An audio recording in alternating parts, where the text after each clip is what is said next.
Para alegria que eu recebo o Dr. Tiago Rafael Vieira. Doutor, muito bom dia, que bom recebê-lo aqui no Tudo Mais, viu?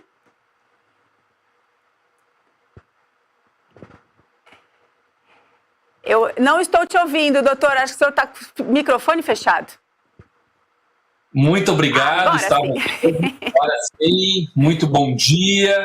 Estamos aí ansiosos para participar desse canal tão importante que tem abençoado a igreja brasileira e não só a igreja, assim como a nação. Muito obrigado pelo convite. Muito obrigada, doutor. Vamos lá, gente. Olha, o doutor Tiago, ele é especialista no assunto que eu acabei de dizer, de direito religioso, com ampla experiência aí em direito e questões religiosas. Tem mais de 20 anos de experiência e um vasto currículo acadêmico. Se a gente for falar tudo aqui, hein, doutor, a gente vai ficar até o fim do programa, não é mesmo? Mas olha, gente, um vasto currículo acadêmico na área do direito político, econômico, além de ser membro da Comissão Especial de Liberdade Religiosa da OAB Federal, coordenador acadêmico e professor na Universidade Evangélica de Goiás, doutorando e pesquisador no Mackenzie. Tá certo por aí? Pelo menos um pouco do currículo? Isso aí. Doutor Rafael, vamos começar? Vamos falar sobre esse assunto, né? Hoje em dia a gente escuta falar bastante sobre intolerância religiosa. O que é, né? Dentro do direito, por quê? Né, de todas as áreas do direito, por que o senhor preferiu se especializar em direito religioso? Vamos lá. Bom, então, o direito religioso é uma área muito antiga do direito, infelizmente desprestigiada no Brasil, mas, por exemplo, na Espanha nós temos a disciplina de direito religioso de forma obrigatória nas faculdades de direito, lá com o nome Derecho Eclesiástico del Estado. Eu não escolhi o direito religioso. Eu sempre brinco que, assim como Jesus me escolheu, me elegeu, ele também me elegeu para o direito religioso. Há 20 anos, quando começamos a advogar, quando nos formamos, os nossos primeiros clientes... ainda mais, eu tinha 23 anos na época, o Jean, meu sócio, tinha 23 anos. Então, os primeiros clientes de meninos de 23 anos são nossos amigos. E os nossos amigos, os nossos chegados eram pastores. Então, eu nasci em lar cristão, meu sócio também. Eu tenho muitos pastores na família de denominações diferentes. Então, lá no longínquo 2004, o primeiro cliente foi a Igreja Batista, na cidade de Canoas, logo em seguida a Igreja Luterana, e assim foi. Quando a gente viu, nós estávamos aí com dezenas de igrejas e começamos então a estudar esse fenômeno e perceber o quão esse fenômeno é pouco estudado no Brasil. Resolvemos estudar fora e tal, e hoje em dia aí, apenas então somente pela graça de Deus atendemos todo o Brasil e também instituições fora dele.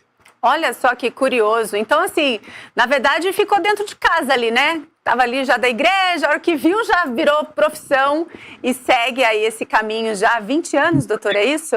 20 anos. 20 anos advogando para igrejas, para pastores, não só no Rio Grande do Sul, mas fora dele. Inclusive, nós temos mais clientes fora do Rio Grande do Sul do que aqui mesmo. Olha só, que bênção, que maravilha, viu? Que demais.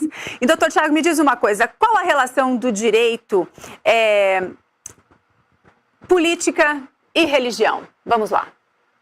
Bom, Daísa, a relação do direito, política e religião, ela é uma relação antiquíssima. Inclusive, nessa obra aqui, ditada pela Vida Nova, Laicidade Colaborativa Brasileira, o subtítulo aqui, que não está dando para ler, começa assim: da aurora da civilização à Constituição Brasileira de 88. Por que da aurora da civilização?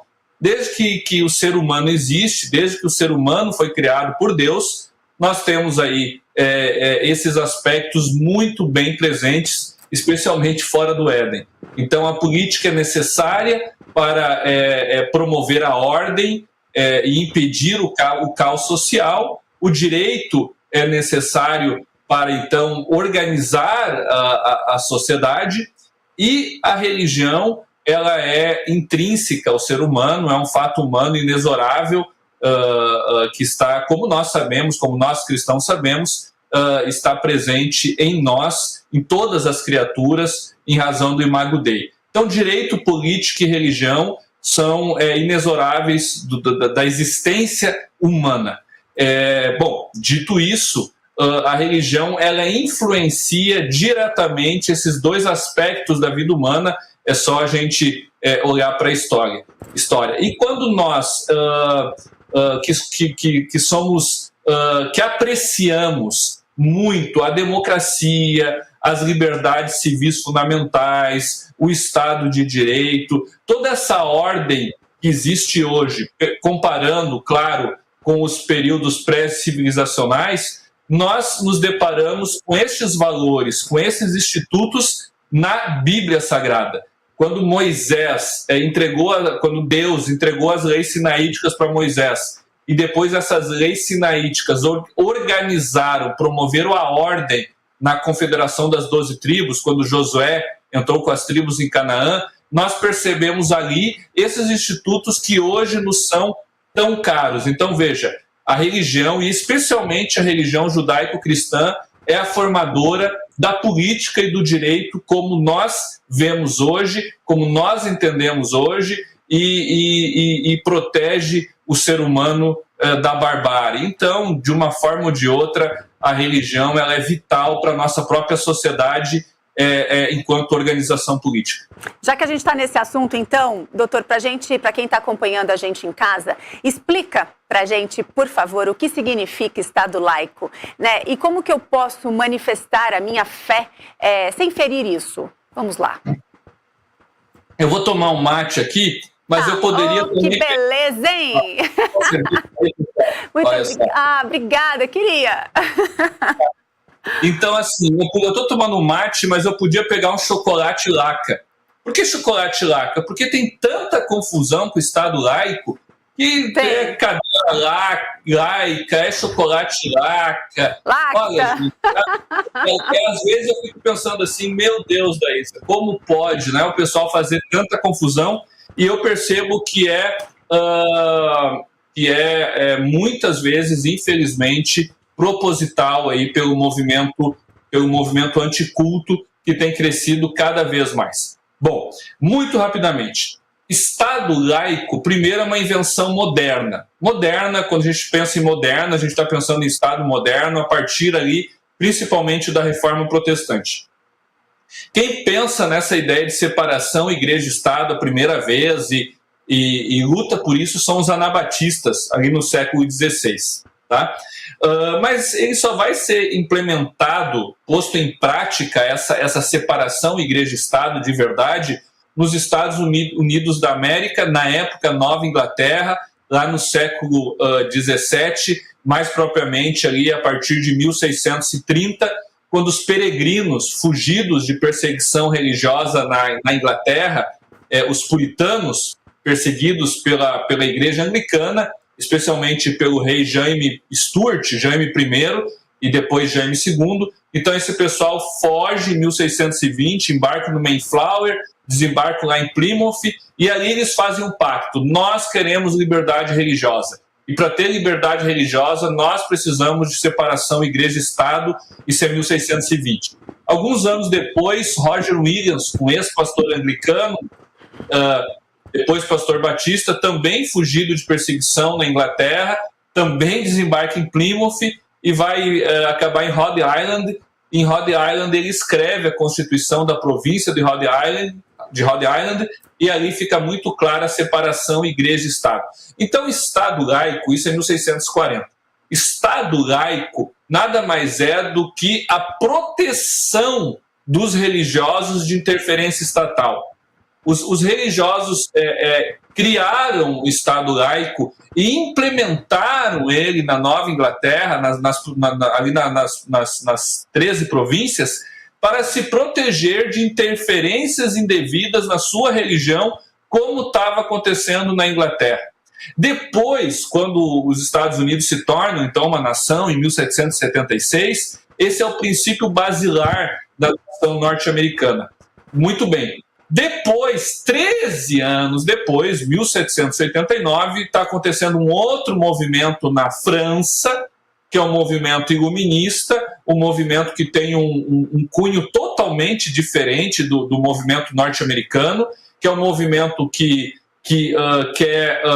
abomina a igreja, que não quer saber da influência do cristianismo. E esse movimento na França, a conhecida Revolução Francesa, então, ela cria uma separação igreja-estado também, mas em uma ideia, em um formato que a religião é ruim, que a religião ela não deve influenciar a comunidade política, que a religião deve ser extirpada, a não ser a religião da razão. Tanto é que os franceses criam a religião da razão, a Igreja Constitucional da França, matam mais de 200 padres na guilhotina, faz aquela carnificina toda que a gente sabe. Então, lá na França, Daísa, nasce um modelo que não é laico, é um modelo de laicismo, é um modelo de perseguição da religião. Então, por isso, existe uma confusão de muitas pessoas que não gostam da fé, que não gostam do culto, e principalmente a fé cristã. Eles, então, tentam importar uma laicidade francesa que não existe no Brasil, que não tem previsão constitucional, que nunca existiu.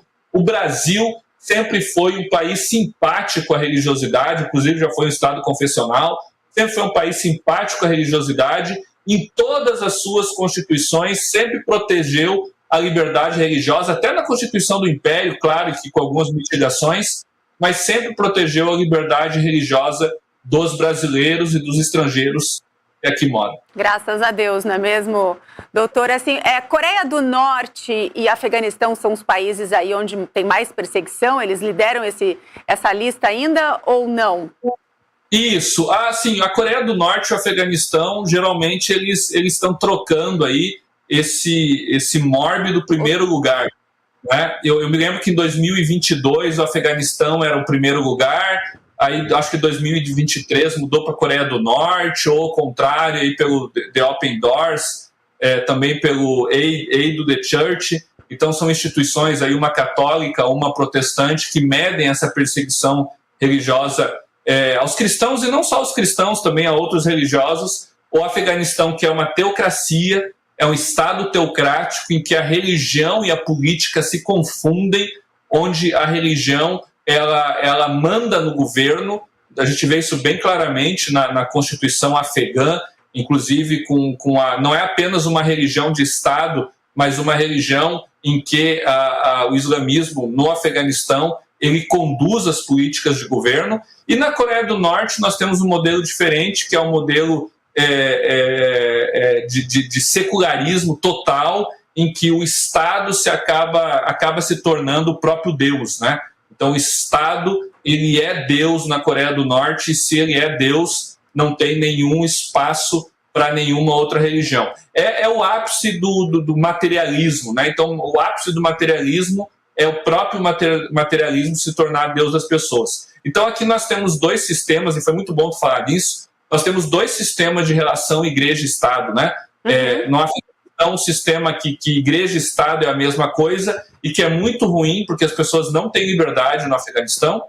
E na Coreia do Norte, também um modelo inverso, né? A outra ponta, em que o Estado se torna religião, é algo parecido com o que acontece na China, só que a China numa escala um pouco menor. Eu digo assim, pessoal que está nos assistindo, que a França é o primeiro estágio em que Deus é substituído pelo Estado. Na França, Deus é substituído pela República. Há um culto na República. É o primeiro estágio. O próximo estágio seria a China, e o estágio final desse secularismo completo é a Coreia do Norte. No Afeganistão e nos países muçulmanos é a outra ponta, é o outro lado da moeda, onde a religião se torna o Estado, né? É exatamente o inverso.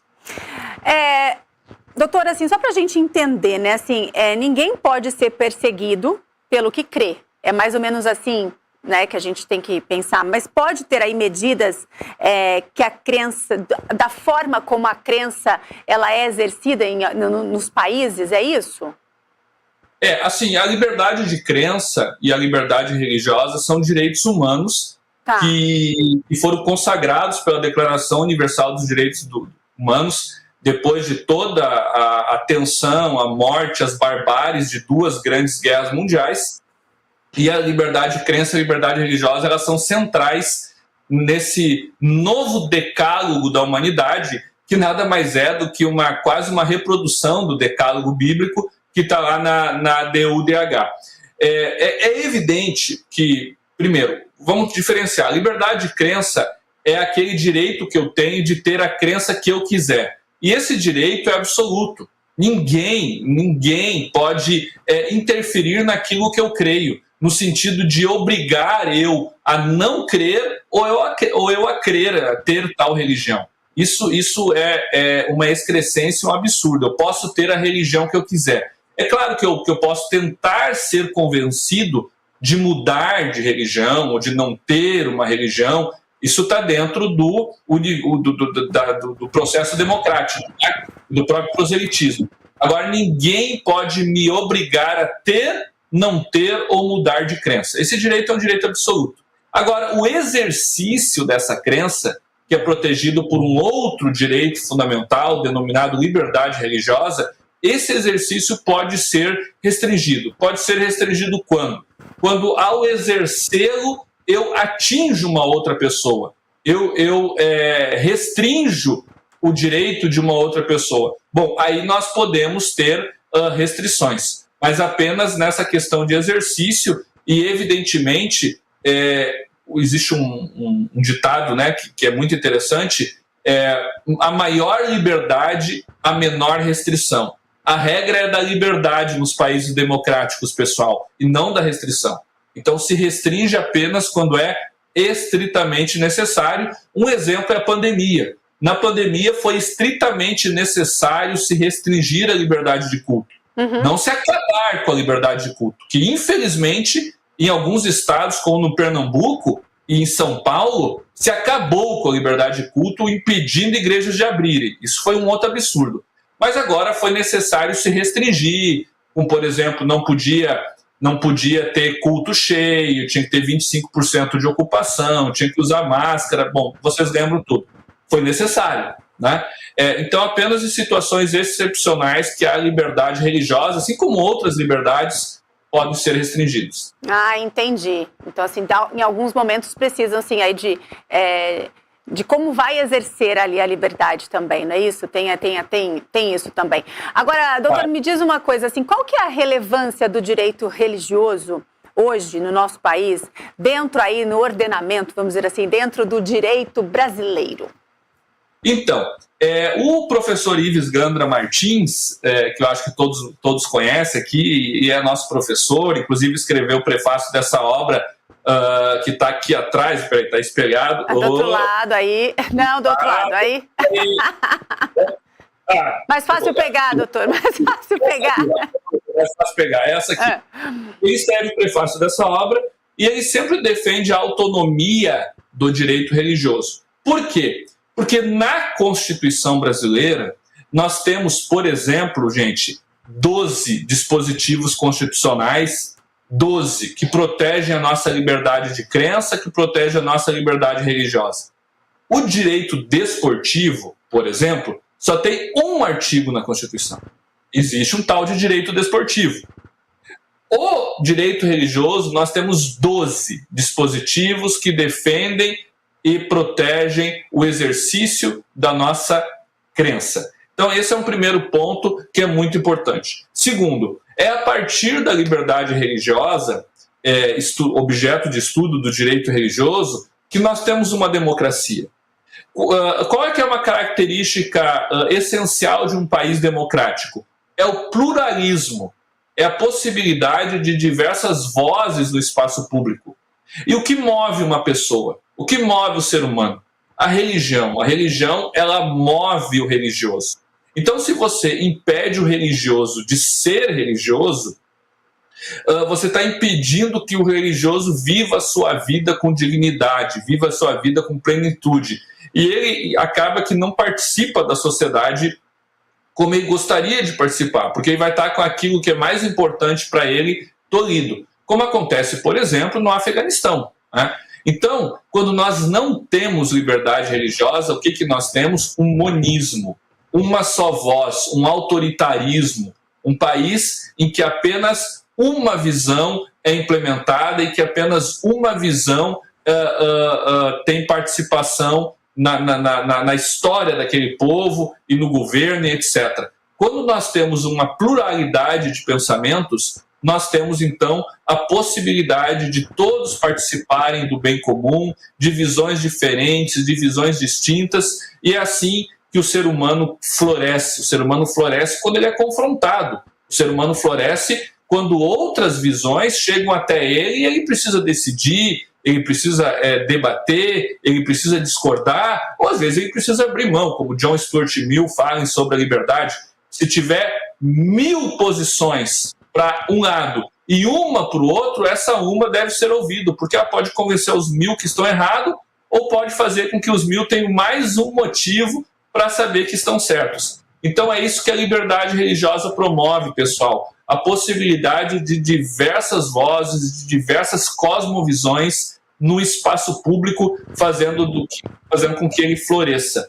Países que não têm liberdade religiosa, você pode ver que existe baixo índices de IDH, que existe geralmente perseguição a grupos, violência a pessoas que não... violência real, a pessoas que não concordam com o regime, que não concordam com o sistema, e nós fomos criados por nosso Deus para sermos livres. Então, por isso que a liberdade religiosa é tão importante. Exatamente, gente. Olha, o doutor Tiago Rafael, ele tem um canal no YouTube que fala muito sobre esse assunto, sobre direito religioso, também nas redes sociais. Não é mesmo, doutor? Vamos colocar na tela, então, aí, as redes para encontrá-lo. Tá aí para você, não é mesmo? TR_Vieira, ali, @TR_Vieira. Tem bastante conteúdo, não é mesmo, doutor? Tem, a gente estava falando no WhatsApp, né? Você me perguntou, assim, eu disse, olha, conteúdo é o que não falta, né? São 20 anos aí, 20 anos estudando isso, também tem o direito religioso oficial, tudo junto no Instagram. Tá. E ainda a gente tem a honra aí de presidir o Instituto Brasileiro de Direito e Religião, que inclusive o seu conselho é presidido por um presbiteriano, que eu tenho certeza que é muito querido aí pela IPPTV, que é o reverendo Dr. Davi Charles Gomes, né? Que é o presidente do nosso conselho, e temos outros presbiterianos ali no conselho, como Eduardo Lins de Azevedo, Roberto Tambellini, José Carmo Veiga de Oliveira, e etc. Veja, gente, como o direito religioso está em todo lugar. Eu estava ali vendo a IPPTV e percebi que teve um programa falando sobre a possibilidade ou não de os alunos, no intervalo de aula, cultuarem a Deus ou não. Você viu isso, né, Daís? Esse problema que aconteceu no Pernambuco, né? Veja como é importante. Será que crianças no Brasil e adolescentes, numa escola pública, bateu o sino, na minha época chamava-se recreio, tinha o sino lá. A minha também. Vamos dizer que seja assim ainda. Bateu o sino, o aluno sai, tem seus 15, 20 minutos de intervalo.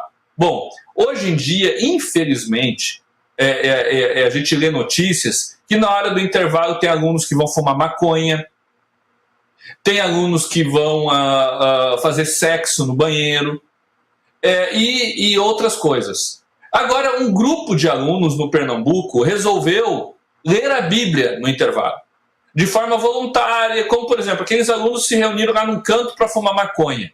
Outros alunos se reuniram num canto para ler a Bíblia, de forma voluntária, sem nenhuma ingerência da escola.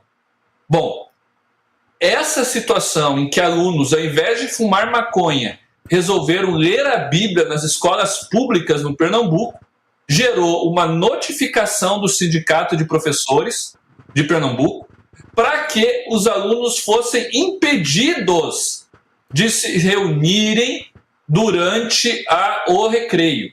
E assim, eu assisti a audiência pública, depois teve uma audiência pública disso, e a presidente do sindicato disse isso com todas as letras. No intervalo de aula na escola pública, não é para se reunirem para exercer uma religião. A escola é laica, todas as religiões têm que ter espaço. É claro, Todas as religiões têm que ter espaço. Não se estava impedindo que, por exemplo, alunos umbandistas se reunissem também e cultuassem seus deuses num outro local da escola. Na verdade, estava se impedindo que alunos cristãos lessem a Bíblia no estado de Pernambuco. Isso está acontecendo, foi para o Ministério Público. O Ministério Público, ao meu ver, errou, porque o Ministério Público deveria arquivar peremptoriamente essa reclamação e dizer os alunos têm liberdade e arquivar, não fazer audiência pública, discutir o quê? Discutir o quê? Discutir que alunos não podem ler a Bíblia? Então, mas está lá, está feita audiência pública, o Ministério Público já disse na audiência que as crianças têm liberdade, sim, e tal, né? Mas veja, gente, como a liberdade religiosa é importante, como o direito religioso é importante, como é importante nós estudarmos essa matéria, e não só juristas, mas pastores, você que tem filho, porque senão tá lá na escola do teu filho, estão dizendo isso para você, estão empurrando isso para você e você está aceitando. Por que isso deu mídia da Isa? Deu mídia nacional, e o IBDR foi lá, participou de audiência, porque pais denunciaram, porque pais viram que alguma coisa está errada. Tem um grande aí pensador que diz, agora não lembro quem é, que o silêncio dos inocentes é o grande problema. Então, mas assim, muitas vezes a gente cala porque a gente desconhece. O profeta Oséias já disse, né? E que o meu povo perece por falta de sabedoria. Então, por isso sim, é importante estudar a liberdade religiosa, o direito religioso, e a gente saber, até para exercer cidadania, os nossos direitos básicos. E entre eles está o direito que eu tenho de cultuar o meu Deus em qualquer espaço, inclusive no público, inclusive no privado, inclusive dentro da escola. Olha só, que exemplo. Que bom que o senhor trouxe esse exemplo aqui para a gente, né, para ilustrar aí a grande dificuldade.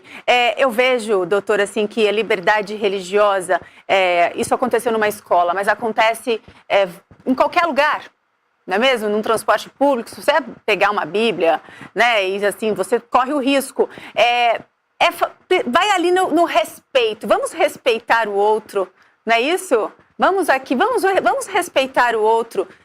Não mexe ali, toca a sua vida, deixa outra pessoa tocar a vida dela e vamos seguir, não é mesmo? Não se incomode, não é isso? Esse seu exemplo do ônibus ou do metrô, ele é bem interessante, né? Porque aqui a gente consegue enquadrar a questão da tolerância também. Lá na escola, olha, o aluno quer fazer uma rodinha lá e ler a Bíblia, é um absurdo, não tem como impedir. No recreio, óbvio, não durante a aula, né? Sim. Agora, no metrô, é muito interessante, porque estava acontecendo no Rio de Janeiro, eu não sei se está acontecendo ainda, no município do Rio de Janeiro, a impossibilidade de você ler a Bíblia ou pregar dentro do vagão, né? Ou seja, você não podia fazer isso, que você era retirado da estação, né? Bom, isso é um absurdo, retirar alguém porque está lendo a Bíblia dentro do vagão no Brasil. Agora, uma consideração, ao meu ver, precisa ser feita, né? Quando nós estamos dentro de um vagão de trem ou dentro de um ônibus e nós vamos pregar o evangelho, nós temos esse direito. Só que nós precisamos lembrar que dentro desse ônibus ou dentro desse vagão tem outras pessoas. E pode ter outras pessoas que não são evangélicas, e aí você vai dizer, tá, mas eu estou pregando exatamente para os não evangélicos. Ok, concordo, proselitismo, né? Nós temos o direito de pregar para quem não é evangélico. Só que pode ser que tenha alguém que não seja evangélico e que não queira ouvir o evangelho. É isso, né? Tem que ter essa liberdade, né? Esse respeito, não é, doutor? Tem esse direito de não ouvir o evangelho. Quando tu tá dentro de um ônibus, o que essa pessoa vai fazer? Vai se jogar da janela? Não tem, ela está dentro de um espaço fechado que ela não quer ouvir o evangelho e ela não tem o que fazer, porque o ônibus está em movimento. Bom, então, o que eu digo? Nesses casos, você precisa dizer, você quer pregar dentro do ônibus? Primeiro pergunte, gente, eu posso pregar o evangelho aqui? Se uma pessoa dizer não quero ouvir, tolerância, respeito. Entendeu? Agora, se todos concordarem, aí o Estado não pode interferir nesse acordo comum entre as pessoas dentro do ônibus.